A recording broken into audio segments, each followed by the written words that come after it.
out here. I just said, fuck it, we just gonna pack ponchos the whole time. That way we clear. We was at the airport. True story, guy asked me at the airport, y'all, I guess they be recruiting at that goddamn airport. Guy said to me, what's your affiliation? I was so goddamn scared. I said, Democrat and Baptist. I didn't know that. I don't want to say the wrong shit and get us fucked up. You see how goddamn tall I am. It's just like when I was on the other side, and this is nice right here. I mean, I ain't gonna lie to you. I'm glad that y'all doing comedy in the break room of the goddamn restaurant. This is some dope shit. The cooks and the goddamn waitresses, man, I'm gonna put the goddamn show on. I goddamn hungry to this bitch.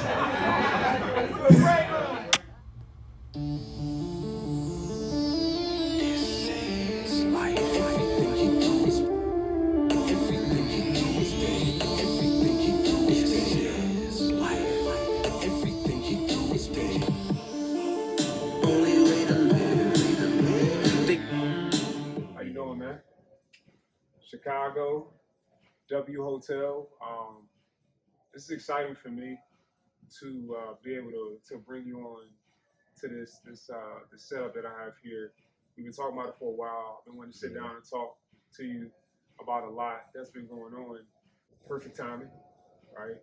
Weather was good. That's definitely a perfect time. Right. So shit, it's 60 degrees today. It just never happened. Right. So you came for something else. And we ended up getting a rock out. I had a show this weekend. You came through. You did your thing. Killed it. Khai Morgan, welcome to the show, man. Good to be on the show, man. So this is the first episode, man. So this is my baby. This is what we're bringing to the world. This is what I want to present, man. Let's just start off first and foremost, man. Let's start with the outfit, man. What you wearing today, man? So, man, I threw on a little, Alexander McQueen on the shoes. Okay.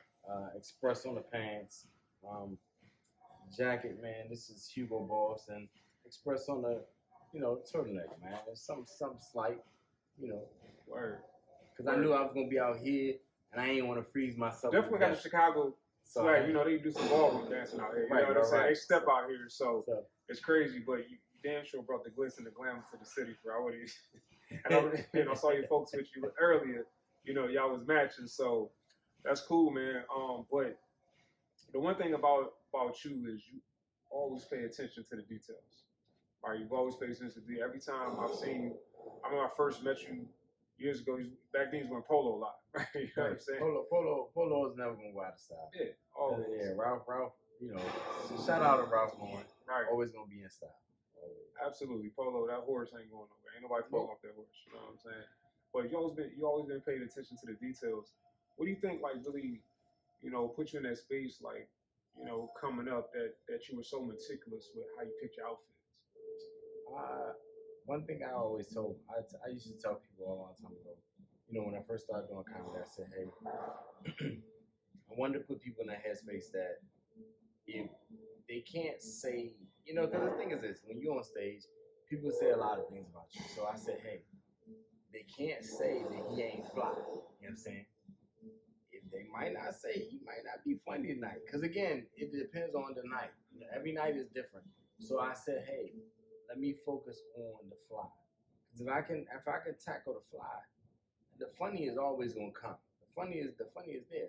So that's what really started me a long time ago. I started out with doing comedy with people like Barbara Carlisle. Shout out to Barbara Carlisle.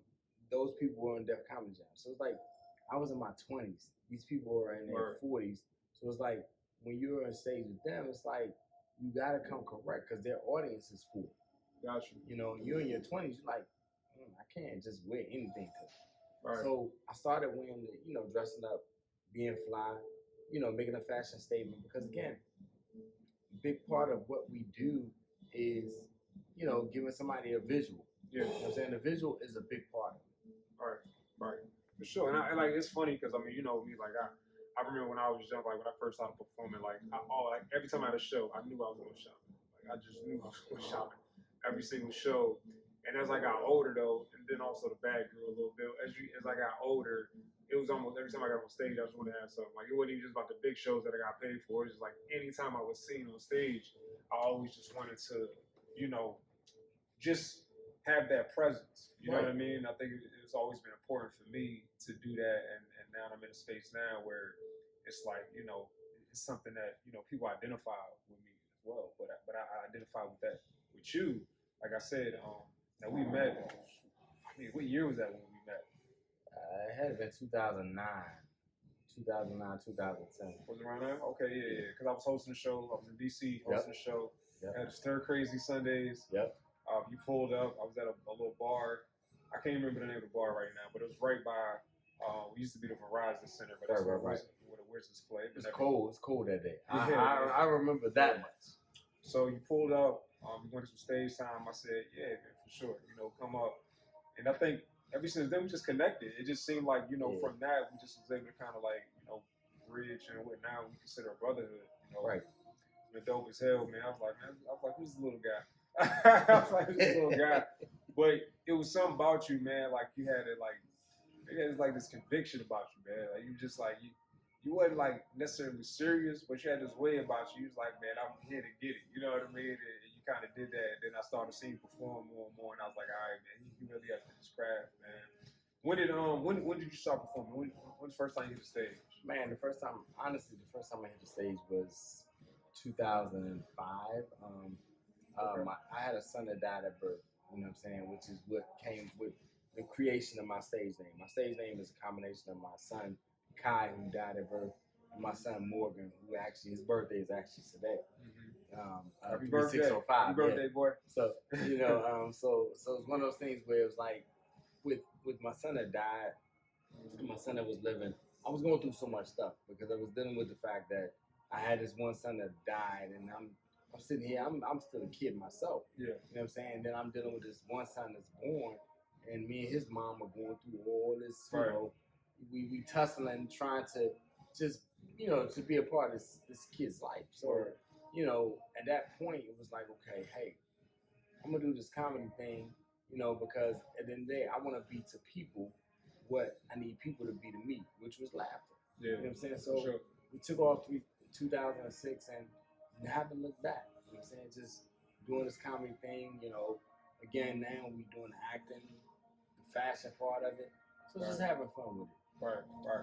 Absolutely, man. I mean, you know, I started dating myself. I started in 2006, right? You know what I'm saying? DC, and you started in North Carolina, right? North Carolina, yeah. So was it in Greensboro specifically? Greensboro. That's where you started. Yeah. And your big homie was Eli, right? Yep. That was your big. I remember Eli because he used to come to DC a lot. Yeah. He used to have a little referee joke. Shout out to Eli, yeah. Eli, you know, he put on the jersey. Shout out to Eli, man. Greensboro has birthed some good comics. Yeah, for sure. And, I mean, you already know DC. You know, I'm originally from Philly, but DC is where I started my comedy career. Right. You know, 2006, and I mean Martin Daystrell, obviously, all those well before my time, and the Tony Woods of the world. So, just a lot of performers from that area, but it's almost a gateway too. North Carolina's always been a gateway for DC. Right. You know what I'm saying? Like it's always been a lot of sharing ideas. Even North Carolina, one of the places in the South that you can hear go. You know what I'm saying? You know, like Chuck Brown and all that stuff. That's because a lot of people go to school down there. So, yeah, exactly. And they're gonna crank that go-go. Exactly. That's like going away, like 4 hours away, but guys think they really going away. It is. They ain't going nowhere. They're going right down the road. Exactly. Let's go back a little bit further, right?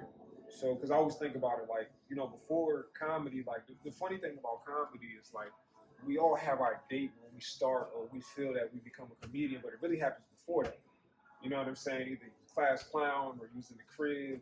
You know, I know for myself, like, I watch a lot of cartoons. Like, I mimicked everything, right? Then obviously it was Eddie Murphy, watching Eddie on TV and just seeing what he did with, it was really probably Beverly Hills Cop. Right. That, like, I saw that I was like, who's this guy? You know what I'm saying? Like, I saw 48. I saw all of them, Trace Place, all that. But it was like Beverly Hills Cop was like when you saw him and he had this energy about him and all that stuff like that. So it's like, what were kind of the makings of you becoming a comedian? Well before, I'm not talking about when you said, okay, I'm going to do this, but like when you were young, what were the things that you could see now looking back? You say, okay, this is how I became. You know what I'm saying? This is really where the comedy started at. Well, I mean, one thing I can say about becoming a comic is kind of like dating, right? Mm-hmm. And then when you're dating someone, you're dating a woman, y'all courting, y'all going back and forth, y'all having fun. Right. Then y'all eventually say, I'm going to put a title to this. Right. Because you put a title to it because you don't want nobody else to mess with that woman. and you don't want nobody else to mess with that man. Right. That's the same thing with comedy. It's like with comedy, it's like we keep doing it, we're doing it.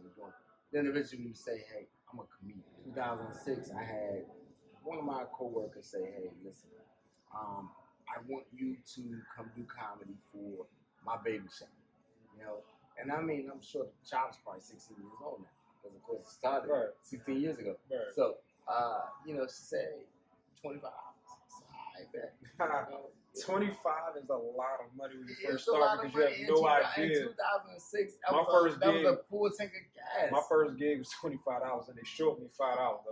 Ian, I called you out on Facebook last year. I just want to let you know that. It was a full tank of gas. She said, "Can I get you a beer?" I was like, "I ain't even drink beer at the time, but yeah, I got it." And I mean, the thing is, it was a full tank of gas. It was a good opportunity, and I went from there to I said, "Hey, you know," because I had all of my counterparts. I said, "Listen." Well, let me rewind a little bit. So you said somebody said do comedy, but what did they see in you that said, I want this person to come to my baby shower and tell jokes over these meatballs? Well, it wasn't what they seen. It was me. I was on my TI shit. You know what I'm saying? I self-proclaimed myself as a comedian. Because again, I went through so much that I was going through. You know what I'm saying? I was going through the fact that, you know, my So were you using comedy, did you feel like you was using it as a coping mechanism? Comedy was my therapy. Okay. I mean, when I think about it, like I said, which it is for a lot of us, right? Yeah. You know, I mean, sure. I had a son die at birth, then I had a son that was born right after that. So it's like, okay, I didn't really have enough time to mourn because it's like death, life. You know what I'm saying? So that was my therapy because it's like, okay, when I see other people laugh, it's like, okay, I can kind of put myself in their position. Right. You know what I'm saying? So I could become them. And, you know, my story, when I started doing jokes or whatever, I could write my jokes where I could substitute myself in that position. Right. And so when they laughed, it was like a therapy. Right. That's cool. Any influences in your family that just people, because I feel like everybody got somebody in family that's probably funny to them, right? Like just funny people. Like I know my uncle, my mother's brother, he passed away, God rest his soul, Rufus. And he just was one of the most naturally funny people I'd ever been around. And to this day, I don't care what I do on stage, I don't think I could ever be as funny as him. Because he just had it. Like his laugh was funny, the way he talked to you was funny, the way he looked. Like he was like the things that we search for as a comedian, as a performer, as a stand-up, as an act, whatever, like he just had. Was there anybody in your family like that you just like just funny like that? Well, first of all, your uncle's name is Rufus. I mean, your name is Rufus. You funny off the gate. Born in the 50s. But you know what I'm saying? My granddaddy, man, he God rest his soul, same situation. Mm-hmm. You know what I'm saying? I mean, he had his fair share of battle with alcoholism, but he was a funny cat. You know what I'm saying? And then everybody that was around him knew he was funny. Right. So, like I tell a lot of people, one thing about comedy, it's a lot of people want to say it's not hereditary, but it is. You know what I'm saying? Thing is, like, we see other people do this funny stuff, and it's almost in the bloodline. You know what I mean? Like, we may not be mirror reflections of that individual that's comic, but we have our own variation of what comedy is to us. And so, you know, like when I look at my grandfather, he was hilarious. You know what I'm saying? Nobody never said, "Hey, go be on the stage." You know what I'm saying? But he was a funny. So back then, you didn't know it was a job. You know what I'm saying? Like it was never. It was just. Comedy's never a job. It was something you stumble upon. It's like one of them things where people say, "Man, hey, you funny at the cookout." Yeah. And that's as far as it goes.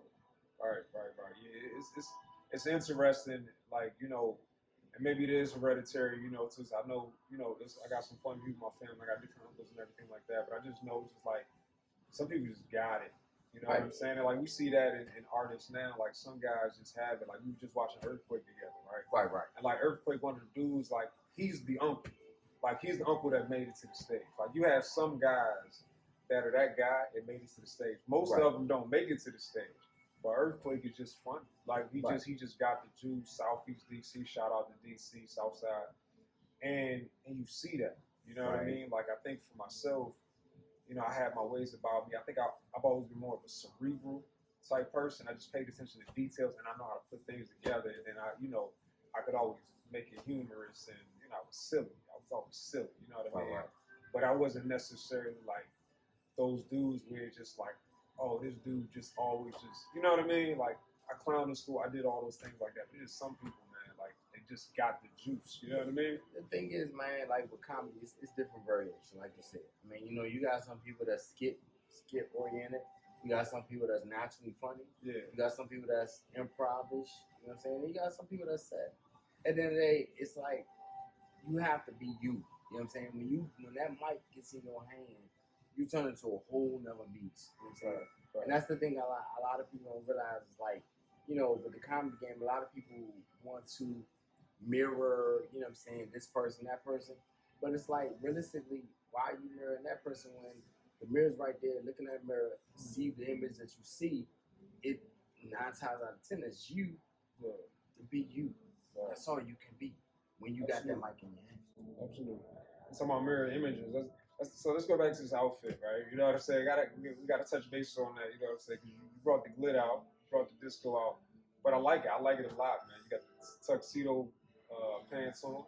You know what I mean? With the Alexander McQueen's, man. I have not been able to really buckle down and get a pair of Alexander McQueen specifically because. And that's called an oversized, right? And it is an oversized shoe. I got a big foot, right? Now I'm looking at your shoe and looking at mine. What size shoe you wear? So I wear size 8. You wear size European 8, right? 41, right? 41. You wear a size 8. Think about that. That lets you know. Look, that's a size 8. I wear a size 11 to 11 and a half. Our shoes look the same size. That lets you know if that was an 11 or 12, that motherfucker would be 2 times that. It'd be out the door. It'd be over there on the south side. It's a nice brand, but the thing is, it's definitely not Draper Norway. You know what I mean? So the reality is, you got to do a brand of shoes yourself. And I mean, you know, one thing about Alexander McQueen, I liked it. The reason why I liked it because they weren't established way back in the day. Like Gucci's. You know, before we were born. This is recently, so it's like, okay, it's a fairly young brand. Right. Obviously, he's no longer here with us or whatever like that. Another, you know, took his own life. But I do like the shoe. I think it's a dope shoe because I feel like it's a shoe that you can wear with so many different. Right, you can suit it up, you can dress it down. Exactly. You know, I mean, you can wear it with sweatpants. You know what I'm saying? You got the tux pants on tonight, so like it's clean, man. But how did you find the? I mean, I'm just trying to figure out how you found 1 and 2. Like, what did you stumble upon this look, or did you find one and say I want to get the other, or just how did that come about? Ironically, man, like with doing comedy, man. One thing about doing comedy is that sometimes you realistically research your fits. Yeah. You know what I'm saying? Like when I seen the shoes. I seen the shoes a long time ago. Right. And I said, hey.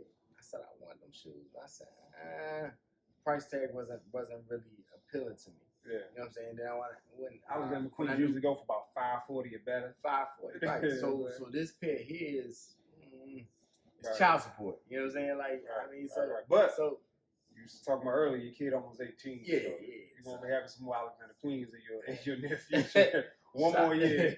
As long as they don't go to college. So you know what I'm saying? So the thing community is, like the jacket, you know, was one of those things where it's like, okay, hey, you know, one thing about style and stuff is that a lot of times Google is your best friend. Right. You know, so you say, hey, this is what the shoe comes up to be, the concept of that. So you Google it or whatever. And so when I found the jacket, I was like, okay, you know, took a screenshot of the jacket, took a screenshot of the shoes, put them side by side. I said, that would be a nice outfit. You know what I mean? Right. And the thing is this, it might be a little pricey because a lot of people look at it like, okay, that's way above budget. But the point of the matter is, once you have those articles in your closet, you wear them whenever you want to wear them. Right. You know, and that's your prerogative. That's your business. Right. How do you prepare for the larger venues or the spaces? Like, what's your thought process going in? First and foremost, I mean, before you go to a large venue like that, you gotta pray. You know what I'm saying? You gotta thank God for giving you the opportunity to get to that platform. Right. Secondly, it's just realistically treat it like any other thing. You know what I'm saying? Like a lot of times we put too much emphasis on stuff, right? You know what I'm saying? Like you gotta realize that although it's more people there, And realistically, probably not, because depending upon the time that you get put on stage, you have to do what you do, whether it's 1 or 1,000. You know what I'm saying? My whole philosophy as a comedian has always been the thing. I've always my motto to myself has always been, if I make one person laugh, I've done my job. So that's what helps me, get over the threshold of that's a 50,000 seater versus, 5 people seater. Okay.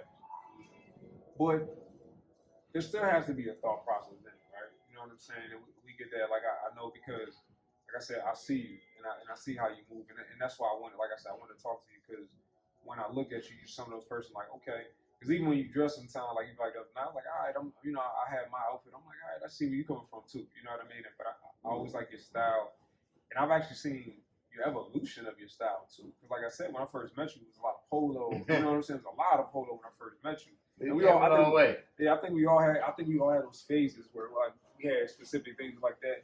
And then I kind of saw you gravitate towards like the jackets, the suit jackets, and the hats and everything like that. So you had your cousin. Now when I look at you now, I see you doing a lot of different looks, and like that's like, you know what I'm saying? Like, and I think that's, to me now, I can see like the style is really settled in. You know what I'm saying? Because I think we all had things to grab. Because I had my polo time too. Polo, the cost and all that, so we had this. So I want to know, like, how that progression came. Like, where did it come from? Where now that you can see now, where you just putting it together, where you come out with the, you know what I'm saying, with the glitter one day, and then you got the MCM hoodie, sweatshirt, or something like that. You know what I mean? And really swap it out like that. I realistically think age changes people, right? Like you and I, we met 10 years ago. 10 years ago, polo, polo was my. That was my go-to. Like, at the end of the day, I'm in the DMV, you know what I'm saying? You were synonymous with polo for a minute. Right. There was a time I was like, if you was going to have something on, it was going to be polo. You got to wear polo. So the thing is, like, the DMV, everybody's wearing Hugo Boss, you know what I'm saying? So it's like, for sure. I don't know where Hugo Boss is. I'm from North Carolina. I don't know nothing about that. So I got to wear what's in my comfort zone. Especially the D-boys. The D-boys. A lot of D-boys. So, so once you start to do the research on, because a lot of people don't do the research on labels, you know what I'm saying? Like this is like a lot of people wear guests and they don't realize that they guests is questioning your sexuality. You know what I'm saying? Because and again, we love everybody. Yeah, we love everybody. We love everybody. But the thing is, you gotta know what you're putting on your body. You love everybody, but you gotta know what you're putting. But that kind of goes to. But there's been a lot of talk about that lately, especially like and just kind of cutting across. Jim Jones being a Gucci store, talking about spending $29,000, but he wasn't getting any attention, right? And it's like the big talk lately has been like us, we're wearing our wealth, right? You know what I mean? And shouts out to the people, like when you think about it, like right now, if you think about it, fashion is forever changing. Like now, if you think about it, Kanye is pretty much got his own brand built into, you know what I'm saying, Gap. Which, when you think about it, if for real Kanye heads, Kanye had the little joint back on College Dropout where he was talking about, you know what I'm saying, oh my Lord, Kanye, let's put them all in front of the store. Yeah. You know what I'm saying? So the thing is, now he's back in the business. Right. He's back in the business. Yeah. And now, like I know they had a Kanye with like the big overcoat that he had on. Mm-hmm. That jacket was like $100. Right. But again, fashion is what you make it. You know what I mean? For sure. Like, the thing is what I've learned is that I don't dress for what the person to the left or the right of me wants me to see, wants to see me in. I dress for what I feel comfortable in. Right. You know what I mean? Right. And you have to be able to feel free to break those fashion barriers. Some people be so scared. Like me, I don't have a color confinement. You know what I mean? Like, I can pull up in a pink suit and be comfortable. You know what I'm saying? Where nobody could be like, oh, Easter. Like off season Easter, but not for real. But I think that's what it is. I think fashion, and that's kind of why I wanted to create my own brand, Draping Norway, because I always had these ideas, right? And I want to be more than just, and obviously I have merchandise, I have shirts and hoodies and stuff like that. But our goal is to push forward and to do many more things because I see so many looks and how I want to, and I know how I like to dress, and you can never put a finger on how I dress. I think that's always been my biggest thing. Even when I was young, I just always wanted something different. I wasn't scared of colors. I could also do flesh tones. And like, you know what I mean? Even when I didn't understand that, I just always wanted something different. I like to pull from something different. And I think like that's, you know, I was saying like seeing the evolution of how you've been, especially on stage, because I see a lot of outfits on stage and I'm like, oh, you killed that look. You know what I mean? I think the last look that I saw you with that I really admired, it was a simple look, but it was fly. Like, you know, when you was at the Jackie L show, the last one, I think that was the one that Sylvia knew, everything like that. Yeah, I did the show before that. But the last one you did, and I was just looking, you had like, the hat leather? Yeah, it was so what we did that night, it was a black, all black Alexander McQueen shirt, just some black Express jogger. I know you like Express too. We talked about Express. Love Express. You pulled my card when I was in Miami. Right. And because the thing is, a lot of people don't realize Express has some of the dopest clothes. Yeah. But the thing is, well, Express was one of those that's like kind of pushing European in a lot sooner than. And the crazy thing is, a lot of us as black people, we scared away. We're scared of Express. You know, it's not for black people. But honestly, it is a dope look for us. It's a European like it says, European look. Yeah. It's cut, you know what I'm saying, to the point and that's what everybody wearing now. You don't have to go get it tailored, you know what I'm saying? Like everybody's wearing the slim stuff now. Like these are Express, you know what I'm saying, Express tuxedo pants. You know what I mean? I ain't gotta wear. And that's the thing about it. Like I think that's I think that's the biggest thing about style. It's like I think there's a few things, right? What makes you comfortable and what's actually comfortable? Right. You know what I'm saying? Like what do you like when I wear stuff like as much as I want to be fly, I want to be comfortable as well. Right? Like even like I'm wearing red bottoms. I'm talking about early. I'm wearing red bottoms now. I love the aesthetics on red bottoms, right? Like they are not the most comfortable shoes that absolutely I own, right? I got some Adidas that I can wear every single goddamn day that I love. Like so on my day-to-day basis when I'm out, I wear specific shoes. And a lot of my shoes in my closet, I don't necessarily always wear them.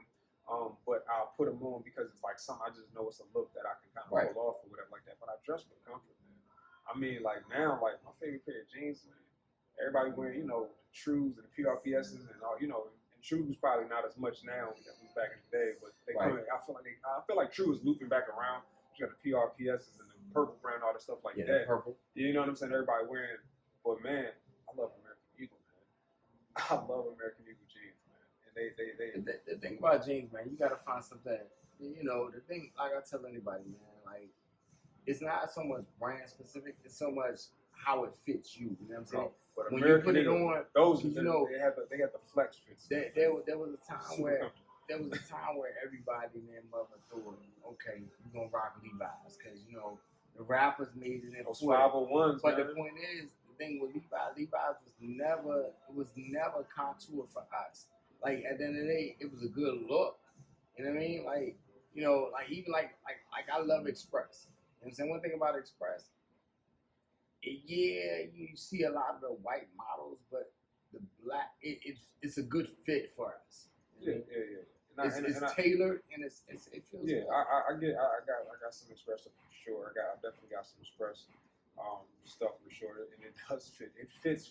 You know right. When you put it on your body, it's gonna be like you can't gain no weight with Express because you one fucking pound your ass is whatever like that. Express is cool, man, but. Like I said, it's about comfort. I love being able to and I love mixing high end with you know what I'm saying, with more, you know, cost efficient looks like H&M and Zara. Like Zara's a little bit more expensive than H&M, but I mean, it's plenty of times I pulled off H&M and that, and like I mean, right now I don't know what I got on right now. Trying to think. The jacket is definitely dope. Yeah. The look is definitely dope. Contour pants. Yeah. I mean, and that's like you said, that's what it's all about. Like at the end of the day, you should be able to dress to the point that somebody say, "What does he have on?" And I mean, if you're not stepping out and somebody's not questioning, every time you step out, somebody should say, "Yo, what's that? What you got on?" You know what I'm saying? Because they're not saying what you got on. Are you? Well, let me ask you this: are you the type like? Are you the type that you gotta look a certain way even when you go to the grocery store, or do you just throw clothes on? I'm not that guy because I got a 1-year-old. You know what I'm saying? So when I got a 1-year-old, like, hey, let me goddamn put on my white beater and my jogging pants, and we going to get this milk. I'm a little subconscious sometimes. Like when it comes to like leaving out sometimes, like I do have those moments where it's like I literally be kind of picking little, even it might not be my fly stuff, but I'll be piecing stuff together sometime. Every now and again, I just like, I'm about to leave out the house. Like, every now and again I walk out and I just, whatever, but for the most part, man, I do subconsciously kind of, think a little bit before I leave out the house. Like I said, I used to be that way. You know what I'm saying? But when you got a 1-year-old, and it's like, hey, he needs some milk. Yeah. You might just step out the house naked. You just want to go get that milk because that's all that matters right now. It's like I ain't focused on what I look like. I'm focused on getting this milk. Because again, we're unfortunately we're living in a mass society. So most people don't know you. Some people know you by your eyes because they notice it. Right. But majority of the people don't know you. So it's like boom, in and out. So let's go back to Greensboro. So you are 80s baby? Are you 80s baby? You born in the 80s? 1980 to be exact. Okay. All right. Yeah. So you definitely the crack pipes coming in a few years later. So you pretty much grew up in the late 80s. You would have been kind of coming into your own in the 90s and everything like that. Right. What were some of the looks that Greensboro was on back in the 80s and the 90s, man? You dealt with a lot of fitted. You know what I'm saying? Back in those times, it was a lot of fitted clothes. You know what I'm saying? Really? Like, Well, I guess yeah, that's true. Well, the 80s, I think the baggies are in the 90s. Baggies started coming in the 90s. That's Sunset Park era. So in the 80s, you dealt with a lot of, some brands were starting to evolve. I mean, you dealt with Jabot, you know what I'm saying? I mean, which is no longer around. You dealt with Cross Colors. They had so many damn straps on them Jabot. I couldn't afford them. But Jabot, ironically, back in the day, Jabot was like $30. You know what I'm saying? Like, so, when you think about now, like you was talking about earlier, True Religion, $100 pair for a pair of jeans. You know what I'm saying? So back in the day, you talking about $30 for for a pair of Jabot, which I mean again was the shouts out to Jabot. Jabot was a black owner, you know what I mean? And so it's like, fashion keeps evolving. And that's the thing that a lot of touch on that too. Go ahead and finish, but I definitely touch on that as well. A lot of people don't realize that. It's like, the thing about fashion, although it may keep evolving, you have to be comfortable in your skin to do what you're doing. Like when I think about a T.I. never went to the barriers of what everybody else is doing. T.I. he's always worn clothes that fit him. You know what I'm saying? When I say clothes that fit him, not saying he went slim fit, skinny jeans, da. He always wore the clothes that fit him. You know what I'm saying? Whereas, we went through the baggy era. You know what I'm saying? Like, again, like I said, I'm 42 years old almost. So I've worn jeans that was size 36. Yeah. And I'm a size 30. Right. Like, that's not good math. Right. So we're here now. So the thing is, with fashion will continue to change.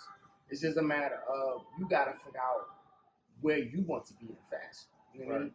Do you want to go with the trend, or do you want to create your own? But that's only a question that you know the answer to. Facts. And you were talking about Jabot, and we talked about Cross Colors and a few other, looks that came specifically from our culture and everything like that. Obviously, there was the FUBU at one time. Cats moved away from FUBU pretty quickly. I remember there was a time where, wearing FUBU, you kind of got clowned. You had Carl Kanai. Yeah, like these brands that were brown, and even Wichita is trying to make a resurgence right now with Walkerwear. Walkerwear, yeah. Walkerwear though. Rock. Yeah, Walkerwear, but Rockwear. Oh yeah, Rockwear. We wore that, and everything like that. And what the thing about it though is like our brands don't generally have staying power. And like right now I'm building my brand and trying to really push forward, and I feel like I have great ideas and concepts, and also that my brand is something I want to make that is a global brand and kind of touch and do different things, right? And really stretch people's imagination of what we do. But what do you think are some of the causes of why our brands don't really stick? They don't really stick because the celebrities a lot of times drive a lot of these brands, right? Yeah. So when you think about it, like, you hear certain such lyrics that go along with that brand, and now it's out. Right. You never heard this brand before in your life, but when a celebrity says it, so now it's like, okay, boom, like I can fit 30 racks in my mirror. You know what I'm saying? Now all of a sudden you want to go get pair of jeans, but you don't realize the 30 racks that you can fit in there is the price of what the goddamn jeans is. So now you sitting there like, do I want to fit it in my pockets or do I want to pay for the jeans? Because one way or the other, you can't put the pants on if you can't put because you can't fit the racks in there because now you done spent the racks. So it's just a matter of, again, every fashion is one thing I tell people all day long. It's like women don't really have to work.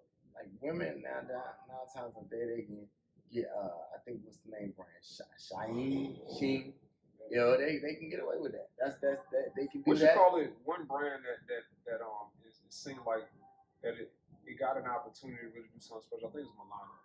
I think Milano. But you know what's funny though? It's also in the name, right? Yeah. Italian.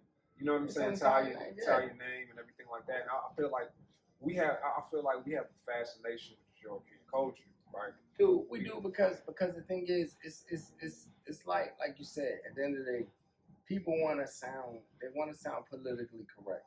They want to sound like they're expensive. So if I say Milano, it's like, yeah, I got on some Milano jeans. Milano jeans might be some bullshit. Yeah. But the fact of the matter is, the O at the end makes it foreign. So now everybody like, I gotta get them jeans. You know what I'm saying? So it's a domino effect in the wrong direction because the thing is this, people follow the trends. You know what I'm saying? That's why one thing I admire about you, like at the end of the day, your fashion is your fashion.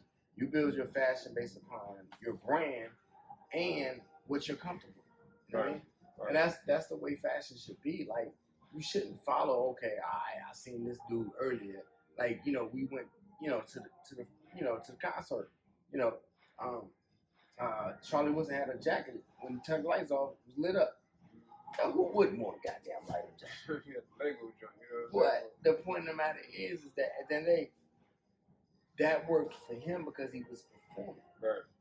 You take your ass out here on Adams Avenue with his light up jacket, they gonna think something wrong with you. Toast your ass. So you have to be mindful of what you. They also ain't Charlie Wilson. When you buying Charlie Wilson on Adams is a little different. Right. He probably got a cup in his hand, it's an old Starbucks cup in his hand. But a lot of people don't realize that it's the what, where's, and why, and hows of fashion. Like, answer those questions. Once you answer those questions, you know what you put on is either good or not. Yeah, for sure. See, I started this show. I thought about this concept, and really bridging the gap between fashion and funny, right? Humor and style, right? Because I felt like I didn't see a lot of comedians that really cared about it, right? If you think about when we first started, most people, you probably was going to open mics with a t-shirt on, jeans, whatever shoes, Chuck Taylors, whatever they had, right? But nobody really cared about that. And there was times I probably didn't care as much as I do now, right? Now I'm a whole different beast. But I never really, like, I think some of the highlights, in my thought process of comedians that may have been fashionable was Eddie, right? But I ain't wearing that shit. You know what I'm saying? Like, I love Eddie. He rocked the hell out of it. The leather he rocked. You know what I'm saying? Martin came out and did the same thing Eddie did with You So Crazy. And then you had that movement with the Kings of Comedy where they were all wearing suits, you know what I mean?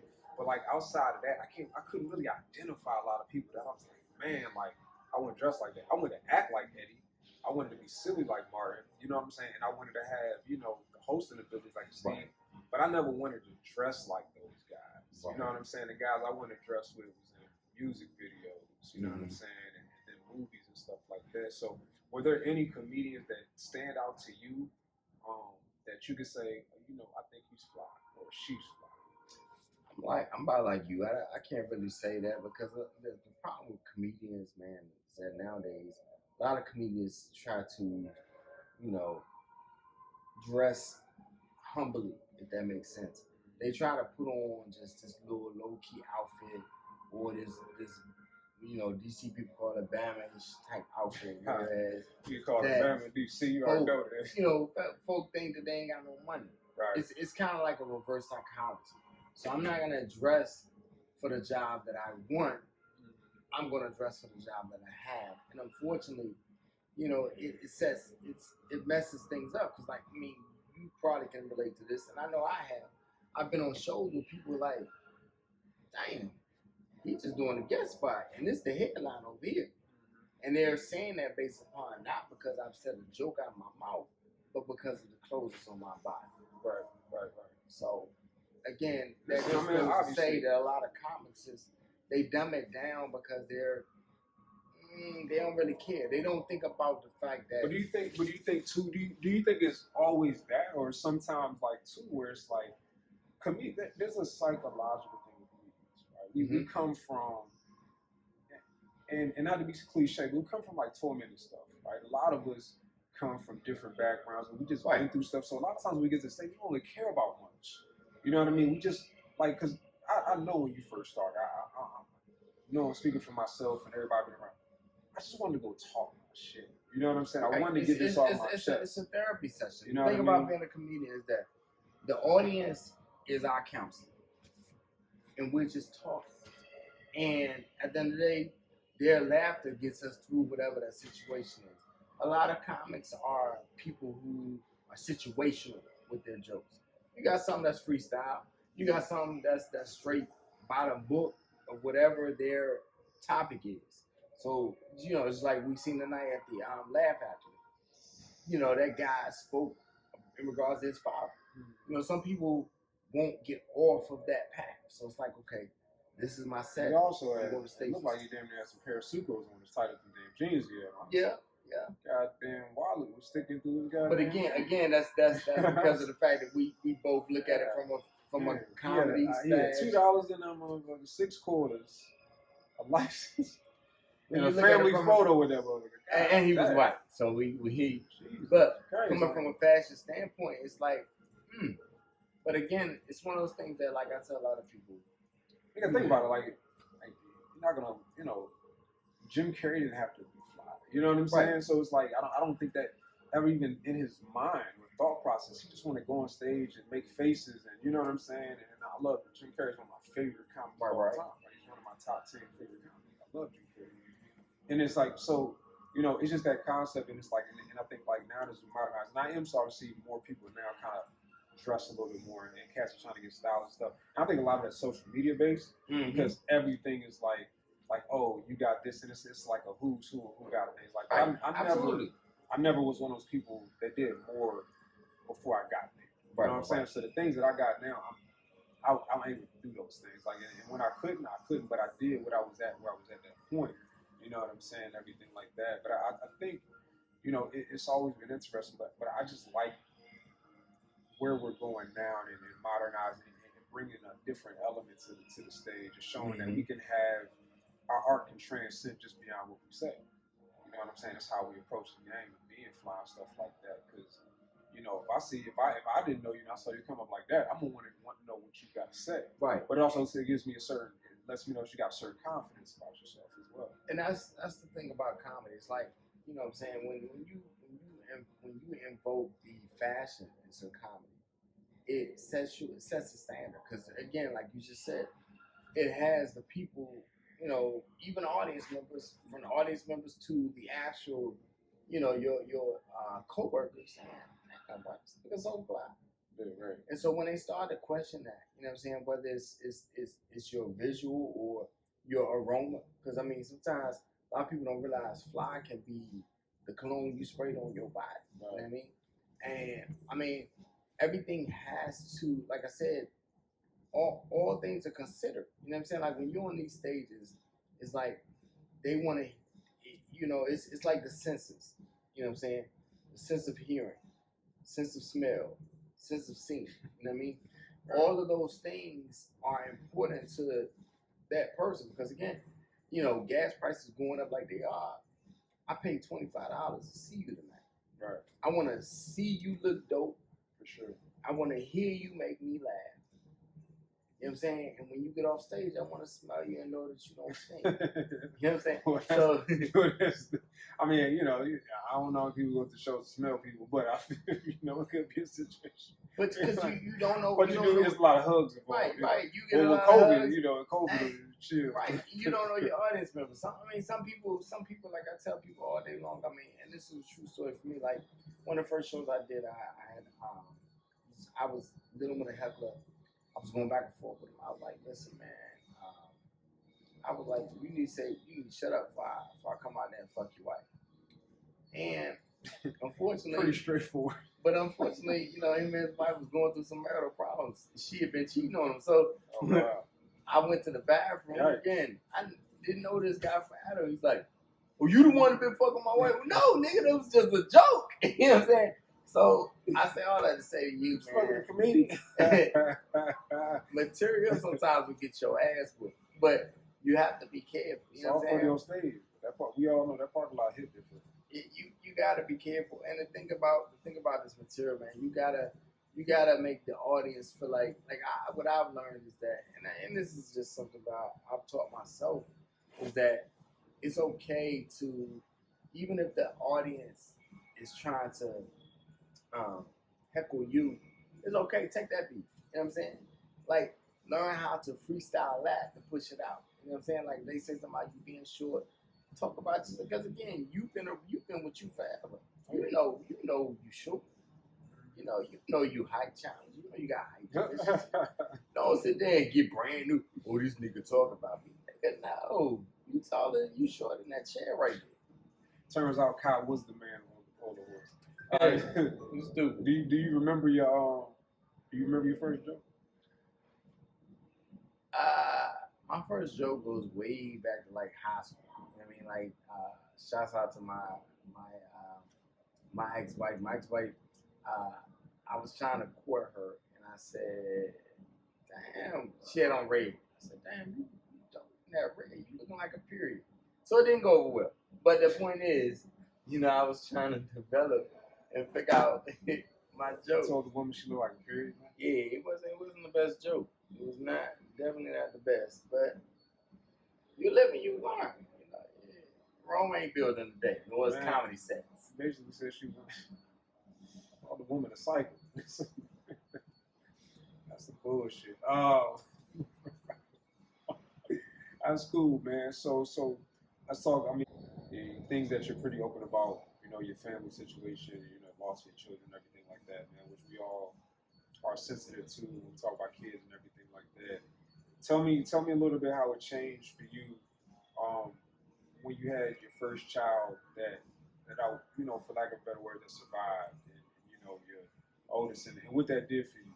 You know what I mean? Especially going into forming all this. It grew me the hell up. You know what I'm saying? Like I said, my first son died at birth, Valentine's Day 2005.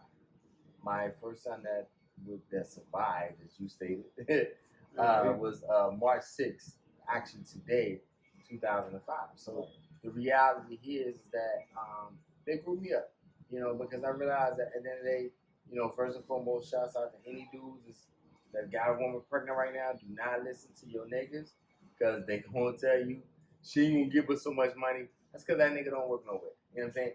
The reality here is that at the end of the day, especially if it's a Commonwealth state. My baby was born in Danville, North Carolina, Commonwealth state.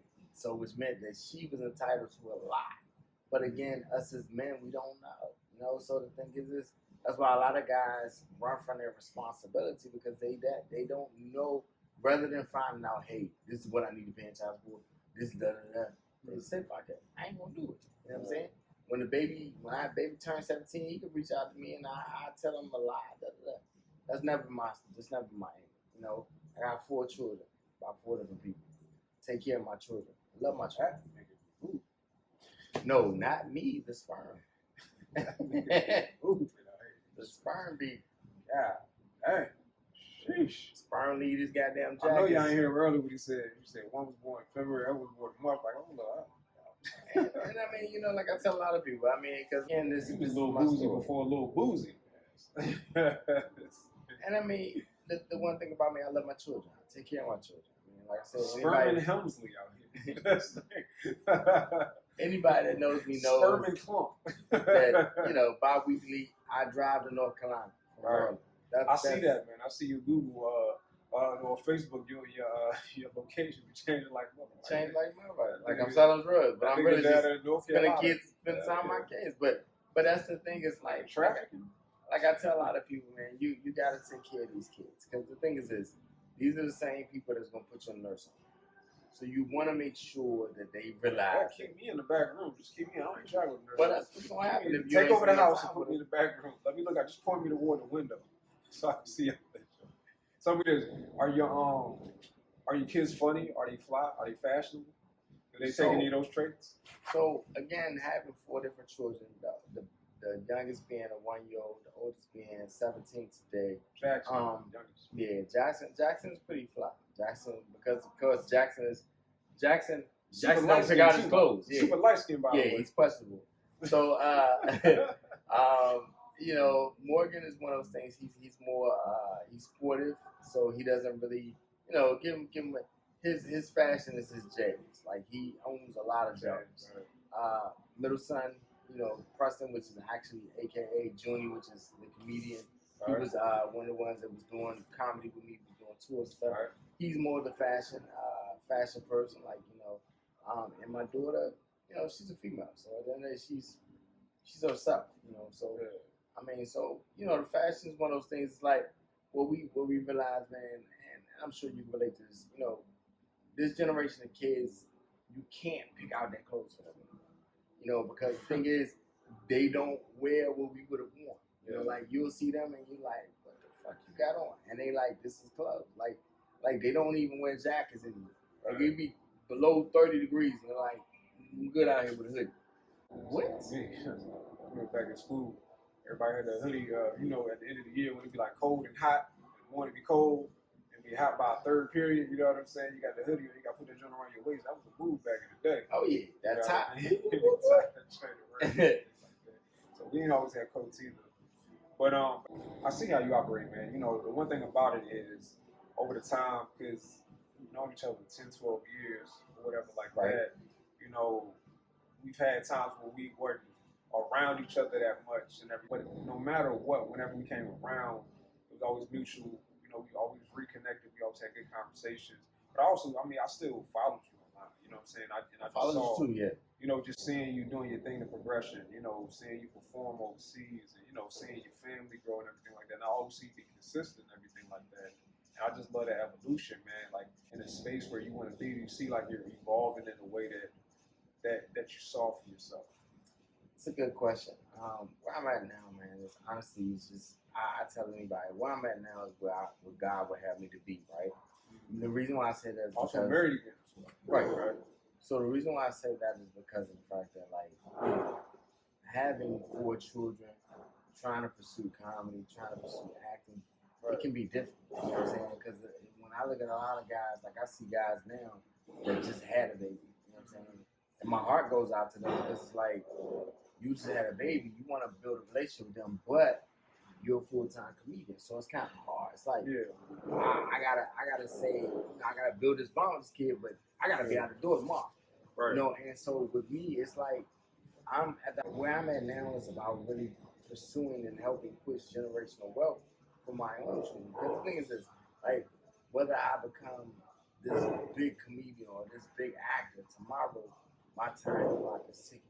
And because I acknowledge that and I realize that, it's like one of those things where I gotta put them in position. Right. Because I can get rich or die trying, or I can make sure they're rich once I die and they ain't gotta worry about trying. If it makes sense. Bars. Generational wealth. And we've been having like a lot of good conversations just about a lot of things, man. It's like building credit and really being significant in the financial space, because I think that's honestly, in this day and age, for our community specifically, it's probably one of the most important things you can do, is to be financially in the know. Knowing what's going on, knowing, understanding credit, understanding business, and really putting our next generation into that correct space, because our generation before us didn't know. You know what I mean? Like, we don't really blame our parents for what they didn't know, because we know a lot of our parents were multiple jobs and had to do what they had to do. A lot of single mothers. A single mother back then was different than a single mother now, where there wasn't a lot of resources back then. You know what I'm saying? It was just, you know, welfare, right? And you know, stuff like that. So now it's a lot different. And I think the space is growing. I'm glad to see that a lot more people that look like us are, you know, trying to move into, you know, find out about real estate and stuff like that. Were you always in that? Did you always think like that? Did you always, really just say this is, I want to create generational wealth? Is that always your thought process? Absolutely not. I mean, the thing is everybody has an immature period, right? Yeah. There's that period of time where you just wilding out. You know what I'm saying? You a baby raising a baby, as they would say. So I mean, the thing is this, like that's the unfortunate part about us African Americans is that we, white folk go into the game. That's why a lot of white folk, are prosperous or Asian or specific islander or other. You know what I'm saying? The reality is that if you, like I tell a lot of people, you will never see a infomercial or a commercial per se for a Chinese restaurant. Why? Because Chinese restaurants don't compete with each other. At the end of the day, the same thing that this one has over here is the same thing. You don't have commercials. Right. I've never seen a commercial. There's no reason to have them. Because Eddie Leonard's because why would I have a commercial if at the end of the day I'm not trying to compete with this person? Commercials, people pay for that 5-10 minute commercial spot to get business. Yeah. Chinese people don't need that. Because the reality is that guess what? I got the food, man. You got the appetite. We cool.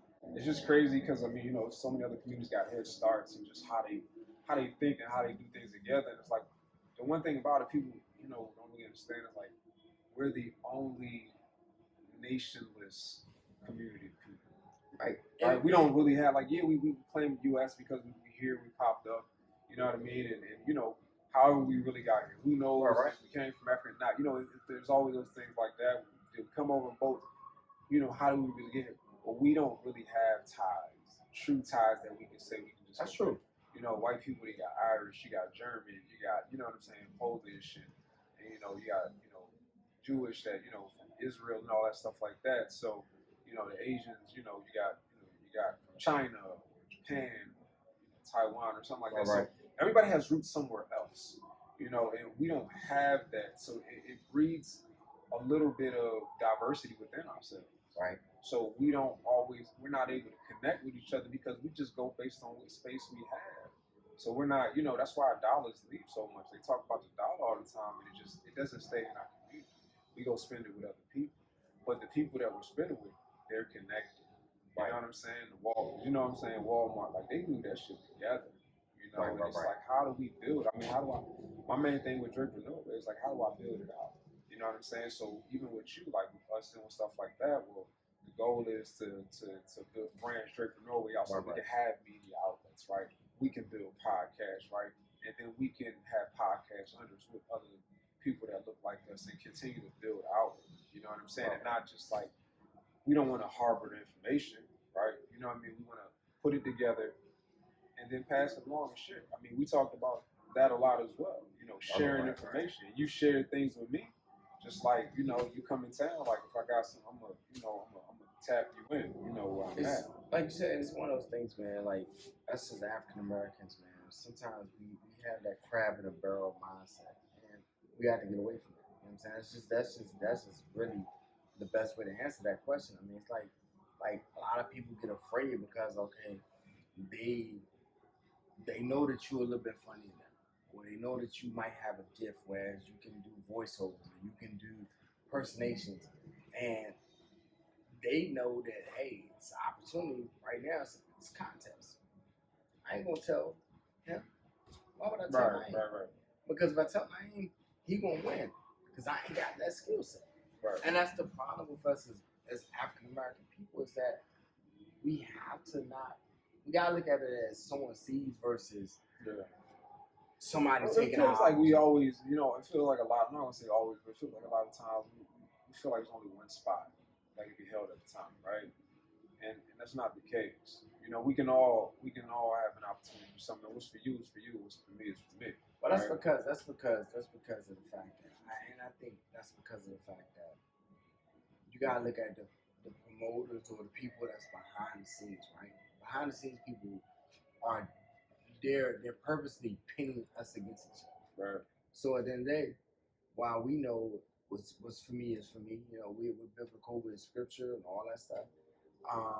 Their main thing is it's only could be one winner. Right. When you say there can only be one winner, that means that if it's 6 of us over here, that means that's 5 losers. Yeah. I stopped doing competitions a long time ago. I didn't like competition. It feel right. I always felt like it was,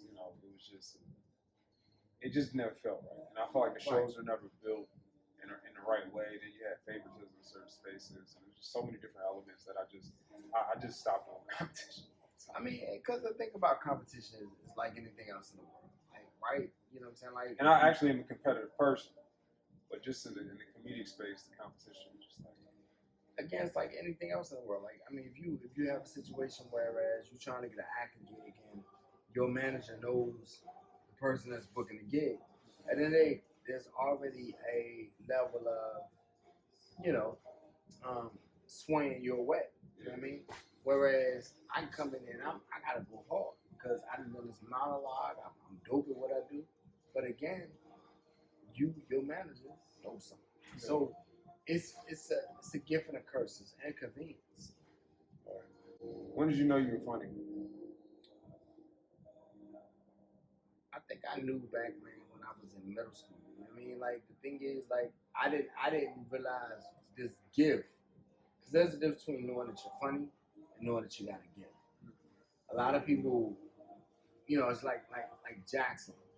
Jackson is almost 2 years old, but I knew Jackson has been funny since almost day one. I mean, from the things that he do, like even up to now, you know, Jackson, his favorite word is dang. And it's like, I'm glad it's not dang. You know what I'm saying? But he knows when to say dang, and that's crazy to me. Got to time it down already. Yeah, that's got the to time humor, it. right? So when you think about that aspect, it's like, you know what I'm saying? I mean, knowing that you're funny, I've known it for a while. It's just now, it's just being able to maximize what I know. You know what I mean? Like, some people are sitting on a gift and don't realize they got a gift because they don't know. Would you ever retire? I would never retire. I think with me, you know, once, and I tell people, because a lot of people use the words if. I tell a lot of people, what you say is what you portray, right? And so, you know, I won't say if, but I'll say when I get to the level of what God has me to be, I'm going to keep going. And I'm going to open up the door for those people that come behind me. You know what I'm saying? Whether it be my kids or whether it be young people that say, hey, I want to do that. You know? Did you ever, so you never ever put a time limit on it? Like, you was like, if I don't do this by this, I'm done? You can't put a time limit on what God has for you. And that's what I tell a lot of people. You know what I'm saying? Like, a lot of people would do that. A lot of people say, man, 16 years, if I ain't done it 16 years, I'm done. Right. I mean, I questioned all. I mean, over time, I've definitely, there's been times where I was like, man, I don't think it was a time on it, but it was more like I was like, I'm good. You know what I'm saying? I'm like, I've been putting in and everything like that, and I was like, you know, maybe I just need to go off and do something else. You know, I've thought about that from time to time, but this comedy game is so different, man. It's like it's just like when you get into it, man, it's so hard to leave. Like I tell a lot of people, so hard to leave. One thing about comedy is an entry level position, right? So you get in there, you're gonna always be able to do that job, right? It's like being in a call center. You're always gonna be able to do call center work. You know what I'm saying? You get promoted up, you're a manager. Guess what? Now you're managing people. Guess what? You can always go back if they say, hey, you know what? 35 people called out because they're doing a march on Washington. Guess what? They know that they can count on you to get on the phone because you moved up the ranks. And that's the same thing with comedy. Like, comedy is so entry level that at the end of the day, it gets you in the door. Like I tell a lot of people, like now with acting, you know, when it comes down to a movie, even if it's a serious role and they have a character that you know is a hee-haw character, they looking at me like, I just need to hear you speak. Because now I know you can do the job because you're a comedian. Why couldn't you be funny? Right. So it's one of those things that it's like it's a positive thing to be able to be in that position. Right. Comedy changed a lot over pandemic, through the pandemic. I think you did a couple shows online on Zoom and stuff like that. You told, I think one time we talked about possibly doing something like that. How we're doing the shows on Zoom, that had to be pretty difficult, you know, being with an audience that's not really there but online. How was that? It was interesting because the thing is this is like you're forcing the energy, right? Like you you know, when you in a comedy, how people laugh, they laugh at space bar, you know, like. I mean, you had so you're dealing with one thing about me. I've always tailored myself to older audience. So when you say to older audience, it's a gift and a curse. You have some people that know how to work Zoom. Then you got some people that sitting there, you know what I'm saying? They naked and they sitting there trying to look at the camera, and you like, Willie Jean, put your clothes on, man, and then come back. So you know you're dealing with a lot of elements, and so what I realize is that regardless of all of those elements, you got to make people feel comfortable. Right. You know, because the sad part about people not feeling comfortable is that those people start to heckle. You know, because now I'm taking a shot at you. You took a shot at them. You got a keyboard gangsters. I mean, how many shows did you do? A few shows? We did a lot. I mean, we was going hard, and that's, you know, shouts out to Keisha, who was over in London. She, you know, she was like, listen, you know, I started my business. I'm gonna go ahead and bring comments over. I know how you go down, and that was it. You know. Yeah. So, what do you see? What do you see next? What do you see next? I mean, realistically, like right now, I'm just really you know, focus on building up Jackson's brand. You know what I'm saying? Because he's in a position, you know, I mean, he's got a fan base that's coming together. So it's like, you know, the pieces of the puzzle. One thing about life is that you gotta see when pieces of the puzzle are coming together. You gotta make that puzzle work. So I mean, so right now she's really just focusing on him. So, like the clothing, what's your favorite clothing brand to wear right now? Not Polo. Straight from Norway. That's the plug. But I mean, honestly, man, I don't know, man. Like, I mean, one thing about me, I mean, I'm an earth tone dude, so I don't really like. I try to New Edition concert. Yeah, you know, New Edition concert. I gotta dress like them. You know what I'm saying? Ask me how I'm doing. I'm blessed. So it's like one of those things that, like, you know, on a regular basis, like, you know, we came out here.